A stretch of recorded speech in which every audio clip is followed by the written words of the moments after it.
Good morning, students. Today we will start the chapter number 5, Coal and Petroleum. Now we have studied in last classes that what are natural sources and what are human-made sources. Now we see various things in our surrounding. For example, wood, clothes, fuel, water, vehicle to fulfill our basic needs. Okay, and air, water, fuels, etc. which are found in nature, and food, clothes, furniture which have been made by human effort. मतलब इनमें से कुछ sources तो ये है जो already nature में मिलते हैं और कुछ ऐसे सोर्सेस होते हैं जिनको ह्यूमन एफर्ट के थ्रू बनाया जाता है. तो कुछ ऐसे मटेरियल जो नेचर में ऑलरेडी प्रेजेंट होते हैं और जो हमारी बेसिक नीड्स को कंप्लीट करते हैं उसे हम कहेंगे natural resources. For example air हमारे लिए बहुत ज़रूरी है ब्रीदिंग पर्पस के लिए, ठीक है, रेन होने के लिए. उसी तरह वाटर हमारी डेली लाइफ में बहुत इम्पॉर्टेंट होता है. देन सॉइल, कोल, पेट्रोलियम, ये सारे फ्यूल्स हैं जिनके थ्रू हम हीट एनर्जी को गेन करते हैं और हमारे डिफरेंट पर्पस पूरे करते हैं. फॉर एग्जांपल कुकिंग फूड है ना, रन ऑफ व्हीकल्स, ठीक. मिनरल्स वगैरह होते हैं उनका भी हम यूज़ करते हैं. प्लांट्स हैं उनका भी फूड पर्पस के लिए यूज़ किया जाता है. एनिमल्स भी जो कि हमारी कहीं ना कहीं हेल्प करते, आइदर फूड पर्पस हो या फिर कोई ट्रांसपोर्ट हो, ठीक है, उन सभी में. तो ये सब नेचुरल सोर्सेस कहलाते हैं. नाउ अब हम ये देखेंगे कि उनकी अबेंडेंस और अवेबिलिटी के अकॉर्डिंग नेचुरल सोर्सेस को दो पार्ट में डिवाइड किया गया है. First one exhaustible and inexhaustible both, ठीक है. यानी कि इनएग्जॉस्टिबल मतलब इनमें से कुछ नेचुरल सोर्सेस ऐसे हैं जो अभी जो हमारी सराउंडिंग में प्रेजेंट है वो अनलिमिटेड क्वांटिटी में, ठीक है. कुछ नेचुरल सोर्सेस कैसे होते हैं जो अनलिमिटेड क्वांटिटी में प्रेजेंट है नेचर में और which are not likely to be exhaust, यानी जिनके खत्म होने की कोई संभावना नहीं है. जैसे कि सन से मिलने वाली हीट वो लगातार आपको मिलती रहती है, चाहे आप उसका यूटिलाइज करो या ना करो, पर इतने ज़्यादा अमाउंट में हम सन से हीट एनर्जी गेन करते रहते हैं कि उसका कुछ अमाउंट तो वापस रिफ्लेक्ट भी हो जाता है. तो वो हमारे लिए एज अ अनलिमिटेड क्वांटिटी में होता है, ठीक है. देन एयर है, एयर कंटिन्यू मूव करती रहती है. तो वो जो विंड एनर्जी है वो विंड एनर्जी भी हमारे पास अनलिमिटेड होती है, ठीक है. सनलाइट है, एयर है, वाटर है, ठीक है, रेनफॉल है, क्ले है, सैंड है, ये सब कुछ अनलिमिटेड क्वांटिटी में प्रेजेंट है. और सेकंड नंबर पे आता है, जैसे रेन के लिए देखो यहाँ पर, सॉरी वाटर एनर्जी के लिए इसे हम कहेंगे टाइड्स. आपने देखा होगा कि जब सी ओशन में इस तरह के टाइड्स आते रहते हैं, यानी कि वाटर कंटिन्यूसली फ्लो करता रहता है. तो उनके टाइड्स आते रहना मतलब क्या, वाटर के अंदर ये एनर्जी के वो वेव्स को जनरेट करता रहता है और वो हमेशा होती रहती है. दैट इज़ वो अनलिमिटेड क्वांटिटी में होती है. दूसरा एग्जॉस्टिबल. एग्जॉस्ट वर्ड से ही आपको समझ आ रहा होगा कि जो ख़त्म हो जाने वाले हो, एग्जॉस्ट हो जाने वाले हो, ठीक है. यानी कि कुछ ऐसे सोर्सेस होते हैं जो लिमिटेड क्वांटिटी में प्रेजेंट होते हैं और सर्टन पीरियड टाइम के बाद वो ख़त्म हो जाते हैं, इन्हें बहुत लंबा टाइम लगता है बनने में, उन्हें हम एग्जॉस्टिबल सोर्सेस कहते हैं.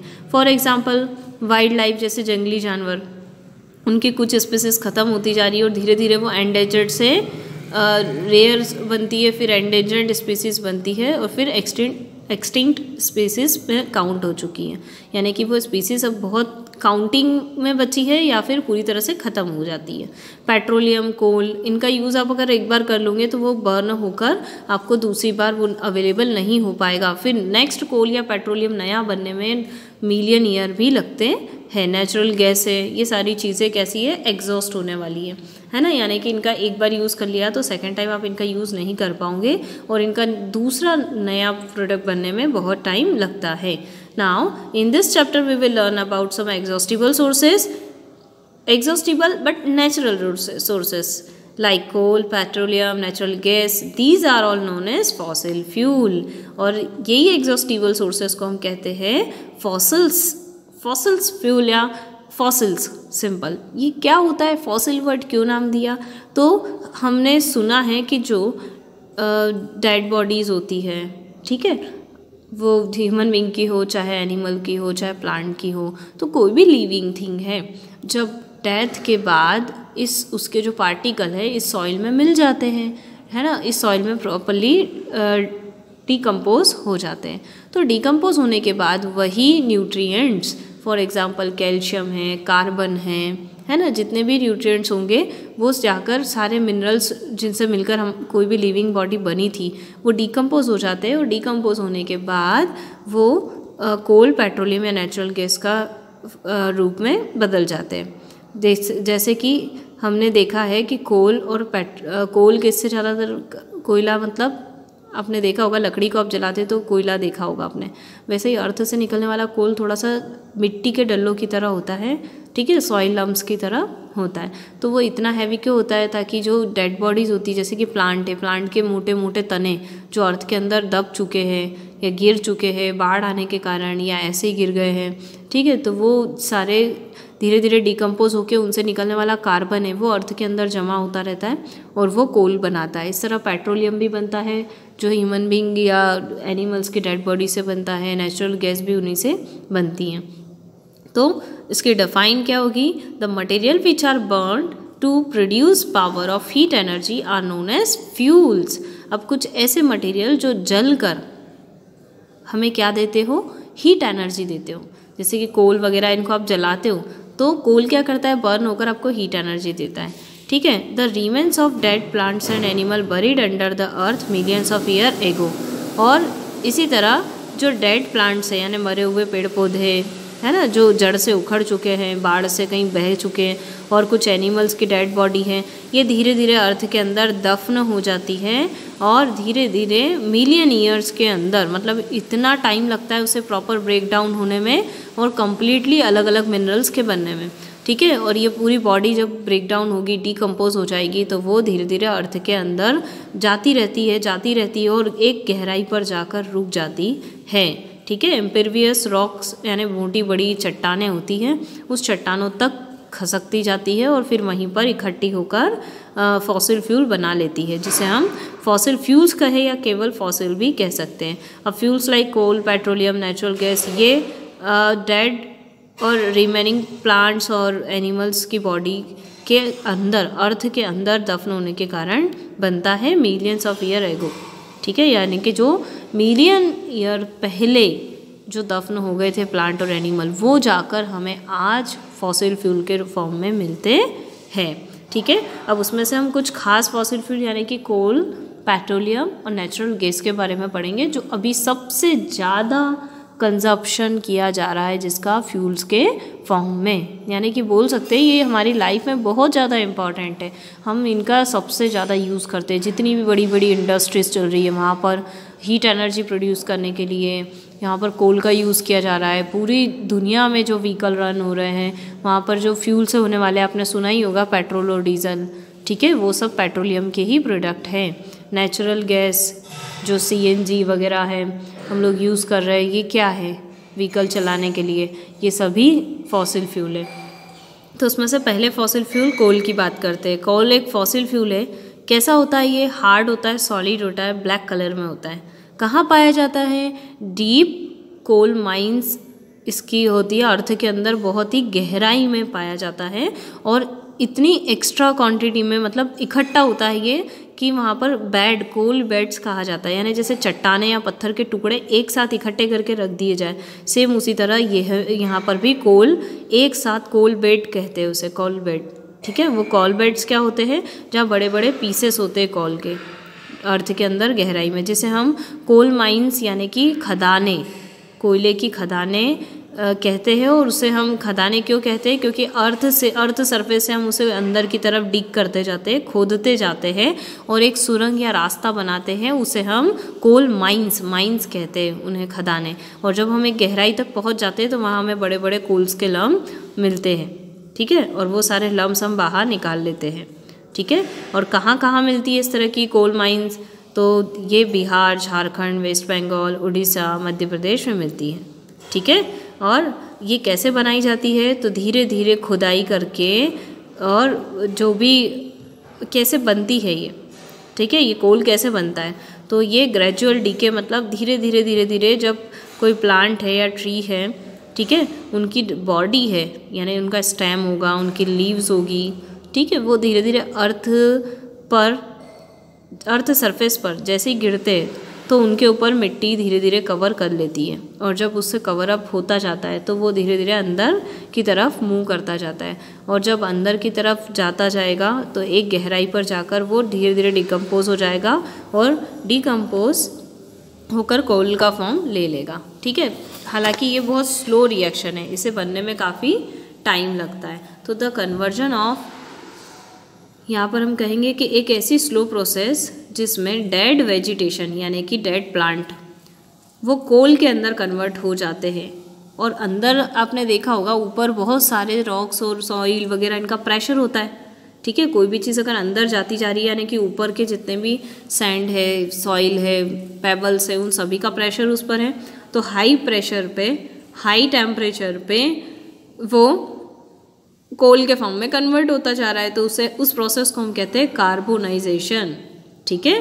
कोल जनरली किससे बनाया जाता है? कार्बन से बनता है, यानी कि हमने सुना है कि प्लांट के अंदर सबसे ज़्यादा कार्बन पाया जाता है, ठीक है। कार्बन ब्लैक कलर का होता है। अब आप सोचोगे कि कार्बन तो हमने देखा नहीं, तो कार्बन अगर आप देखना चाहो तो जो कोल होता है वो कार्बन का ही फॉर्म होता है, वो ब्लैक कलर में होता है। नॉर्मली आप लकड़ी को जब जलाते हो, ठीक है, तो उससे जो काले कोयले बनते हैं वो एक तरह का कार्बन ही है, ठीक है।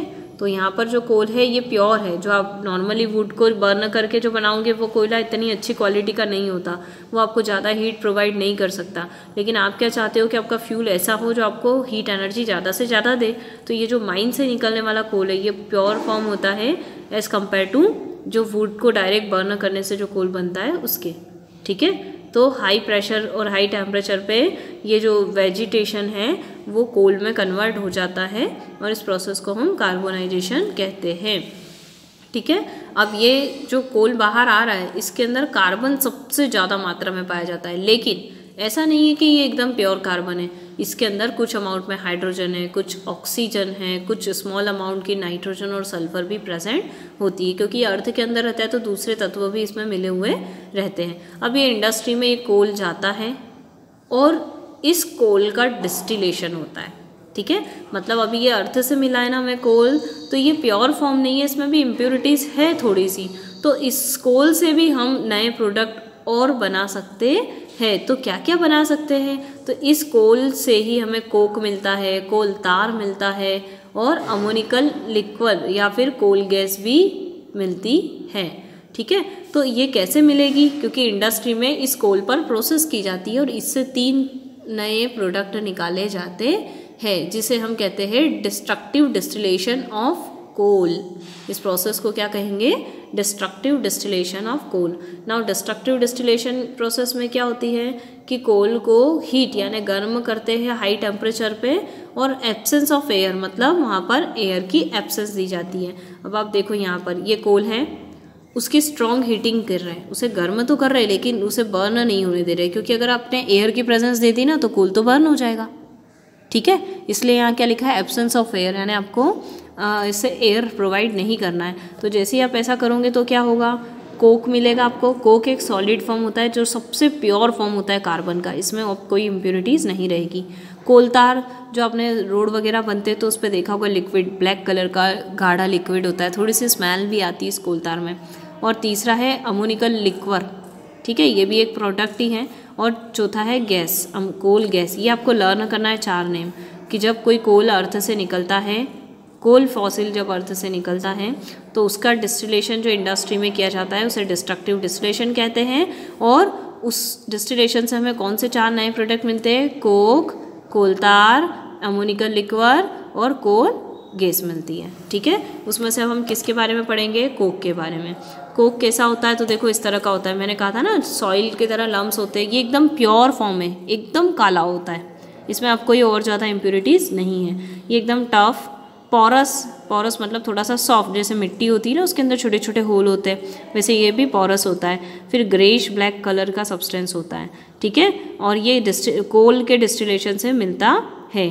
Coke is almost pure form of carbon, मतलब अगर ये आपका जीके का क्वेश्चन है कि अगर आपको कार्बन का सबसे प्योर फॉर्म चाहिए, कि सबसे प्योर फॉर्म यानी कि बहुत कम इम्प्योरिटीज ऐड हो, तो वो कौन होता है? कोक होता है। ठीक है, coke is the purest form of carbon.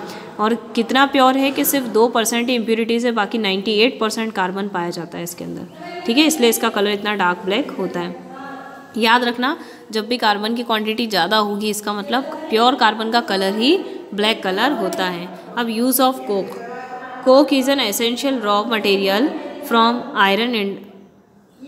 For iron and steel industry to heat the furnace. Furnace यानी कि भट्टी के अंदर जब आपको आयरन या स्टील इंडस्ट्री में इनको मेल्ट करना होता है, किसको? आयरन को, क्योंकि आप आयरन से स्टील बना रहे हो ना, तो उसे आप जब मेल्ट करोगे तो आपको उसे गर्म करना पड़ेगा। गर्म करने के लिए आपको फ्यूल चाहिए, तो फ्यूल के फॉर्म में आप किसका यूज़ करोगे? कोक का, क्योंकि कोक बहुत अच्छी क्वालिटी होती है कार्बन की, और इसको बर्न करने पर आपको ज़्यादा से ज़्यादा हीट मिलती है। तो आप तो इंडस्ट्री में वही चीज़ें यूज़ करोगे जो आपको हीट जले कम से कम, क्वांटिटी कम से कम यूज़ हो और हीट एनर्जी ज़्यादा से ज़्यादा मिले। तो वहाँ पर आप स्टील या कोई किसी भी मेटल को अगर आप पिघालना चाहो तो, या मेल्ट करना चाहो, तो वहाँ पर फ्यूल के फॉर्म में आप कोक का यूज़ करते हो। अगला है, coke is used as a reducing agent in extraction of metal from their ores, है ना। कोक क्या है? एक रिड्यूसिंग एजेंट के फॉर्म में भी यूज़ होता है, क्योंकि आपने सुना है कि जितनी मेटल हमें अर्थ से मिलती है, ठीक है, जब वॉल्केनो इरप्शन होता है और बर्स्ट होकर लावा मिलता है हमें, जो बहुत सारी मेटल का कॉम्बिनेशन होता है, तो उसमें से हम जब मेटल्स को अलग अलग करते हैं, सेपरेट करते हैं, तो उस सेपरेशन मेथड को हम कहते हैं एक्सट्रैक्शन ऑफ मेटल। और उस एक्सट्रैक्शन ऑफ मेटल्स मतलब सारी मेटल को अलग अलग करना, पर उनमें कुछ इम्प्योरिटीज़ होती हैं, ठीक है, उसमें कोई दूसरी मेटल मिक्स हो जाती है, सैंड पार्टिकल मिक्स होते हैं, तो उन सबको अलग करने के लिए हम कहेंगे reducing agent as a coal use किया जाता, कोक यूज़ किया जाता है। ठीक है, तो ये एक बहुत अच्छा यूज़ है इसका। देखो इस तरीके से फर्नेस के अंदर ये कोल जलाया जा रहा है, इतनी अमाउंट की हीट प्रोड्यूस होती है, ठीक है, और ये मेटल एक्सट्रैक्शन में इसका यूज़ किया जाता है। इसको अंदर मिक्स कर देते हैं ताकि इस कोल के साथ दूसरी इम्प्योरिटीज़ बर्न हो जाए और हमें प्योर फॉर्म में मेटल मिल जाए। अब का सेकंड फॉर्म है कोलतार। कोलतार क्या होता है? तो देखो उसी कोल से, अभी हमने पढ़ा ना कि कोल से हमें क्या मिला? कोक मिला, जो कि सॉलिड फॉर्म था।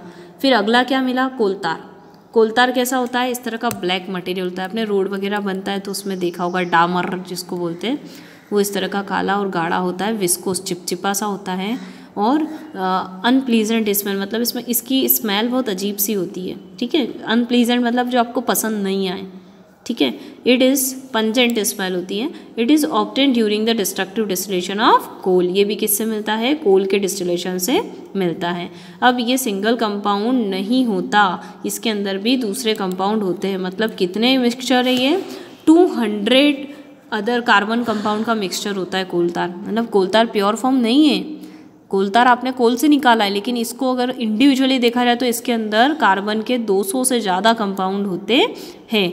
ये कोलतार को कैसे सेपरेट कर सकते हैं? इसको सेपरेट करने से आप एक और चीज़ देखोगे कि इसमें कई सारे इंपॉर्टेंट केमिकल सब्सटेंस मिलते हैं, जैसे कि टोलुइन, बेंजीन, नेफ्थिलीन। ये सारी बड़ी क्लासेस में आपको समझ में आएंगे। सिर्फ नेम आप याद रखिए कि ये सारे नेम से मतलब ये सभी कार्बन के कंपाउंड है। बेंजीन भी कार्बन का कंपाउंड है, टोलुइन है, नेफ्थिलीन है, ठीक है, फिनॉल है, ये सारे इसी के कंपाउंड होते हैं। और इसको बोलते हैं फ्रैक्शनल डिस्टिलेशन, यानी कि अगर आप इस कोलतार को और ज़्यादा इसका डिस्टिलेशन करोगे ना तो आपको ये सारे कंपाउंड भी मिल जाएंगे, ठीक है। Now chemical substance are used for raw material और फॉर मैन्युफैक्चरिंग ऑफ एक्सप्लोजिव। जैसे कि आप इसका यूज़ कैसे करते हो कोलतार का? ऑयल पेंट्स में यूज़ किया जाते हो। एक्सप्लोजिव मतलब पटाखे वगैरह, उसमें वार्निश में यूज़ करते हैं, ठीक है। वार्निश वगैरह ये आपको अलग ही स्मेल आएगी, पेंट की अलग स्मेल आती है, वार्निश की आती है, तो ये स्मेल इसी की होती है, ठीक है। पेस्टिसाइड मतलब कीड़े वगैरह मारने के लिए, प्लास्टिक बनने में यूज़ किया जाता है, सिंथेटिक फाइबर्स में इसका यूज़ किया जाता है, ठीक है। फोटोग्राफी में यूज़ किया जाता है। उसके अलावा नेफ्थिलीन वॉल्स में, यानी कि जो घर में रखने वाली होती है ना, फिनॉल की वॉल्स आती है, उसमें यूज़ किया जाता है, ठीक है। और इसके अलावा रूफ मटेरियल में, यानी कि घर की छत पे जो केमिकल डाले जाते हैं ना, जिसके कारण वाटर प्रूफिंग होती है, वहाँ पर भी इस कोलतार का यूज़ किया जाता है, ठीक है। तो जैसे ये इस तरह के कलर्स है, आपने देखा होगा इसमें भी स्मेल आती है, एक्सप्लोजिव बम वगैरह में यूज़ करते हैं, उसमें यूज़ होती है पेंट वगैरह में, तो ऑयल पेंट्स हैं, ठीक है, नेफ्थिलीन बॉल है, इन सब की स्मेल अजीब सी लगती है। तो जहाँ जहाँ इस तरह की स्मेल आ रही हो ना अनप्लीजेंट, यानी कि उसमें कोलतार मिक्स होता है। नाउ प्रोडक्ट थर्ड वाला है कोल गैस। कोल गैस मतलब ये एक तरह का गैस है जो कोल के ही डिस्टिलेशन से मिलता है। जैसे कोल के डिस्टिलेशन से हमें कोल मिला, कोक मिला, कोल तार मिला, वैसे ही कोल गैस मिलती है, ठीक है। और ये कोल गैस क्या यूज़ क्या है, ये फ्यूल की तरह यूज़ होती है। इसे जब आप बर्न करते हो तो ये एक्सीलेंट फ्यूल के फॉर्म में यूज़ की जाती है क्योंकि ये बहुत अच्छी हीट प्रोड्यूस करती है। नाउ कोल गैस के अंदर 3 कंबस्टिबल गैस मिली होती है, हाइड्रोजन, मीथेन और कार्बन मोनोऑक्साइड, ठीक है। इसकी calorific value high calorific value का मतलब क्या होता है, इस टर्म को आप समझिए। हाई कैलोरीफिक वैल्यू का मतलब होता है जिसको कम से कम बर्न हो, यानी कि क्वांटिटी कम से कम यूज़ हो, और जो आपको चाहिए यानी कि हीट एनर्जी वो आपको ज़्यादा से ज़्यादा मिले। तो हाई कैलोरीफिक वैल्यू मतलब एक बहुत अच्छी बात है कि वो चीज़ यूज़ कम से कम होती है लेकिन आपको जो हीट एनर्जी है वो ज़्यादा से ज़्यादा देती है, ठीक है। और इसके अंदर जो हाइड्रोजन और मीथेन है उन दोनों की कैलोरीफिक वैल्यू अच्छी होती है क्योंकि कार्बन मोनोऑक्साइड तो ज़्यादा अमाउंट में न बर्न हो तो ही बेटर है। ये हार्मफुल गैस है हमारे लिए, इसे ज़्यादा सूंघने से डेथ भी हो जाती है। पर इसके अंदर जो दूसरी गैसेस है हाइड्रोजन और मीथेन, उनकी कैलोरीफिक वैल्यू अच्छी होने के कारण पूरी कोल गैस की कैलोरीफिक वैल्यू अच्छी होती है। अब फोर्थ वाला है अमोनियम कंपाउंड या अमोनियम लिक्वर। तो ये भी हमें कोल के डिस्टिलेशन से मिलता है, ठीक है। क्यों? क्योंकि जब हम किसी अमोनिकल कंपाउंड को वाटर में डिज़ोल्व करते हैं तो अमोनिकल लिक्वर होता है। अब इसका किस में यूज़ किया जाता है, तो कुछ नाइट्रोजीनियस कंपाउंड बनाने में यूज़ किया जाता है। नाइट्रोजीनियस कंपाउंड मतलब पेस्टिसाइड्स है, ये यूरिया वगैरह इसको छिड़कना, तो यहाँ पर इसका यूज़ किया जाता है, ठीक है। तो यहाँ तक कोल तक आपको कंप्लीट हो गया है जो डिस्टिलेशन हमने पढ़ा। नेक्स्ट टॉपिक में हम फॉर्मेशन ऑफ पेट्रोलियम पढ़ेंगे, यानी कि पेट्रोलियम भी एक फॉसिल फ्यूल है, तो ये कैसे बनता है, ठीक है, इसके डिस्टिलेशन से हमें क्या क्या मिलता है, तो नेक्स्ट वीडियो में हम ये देखेंगे, ठीक है। तब तक आप यहाँ तक समझिए और कोई डाउट हो तो मुझसे पूछिएगा। Okay, thank you.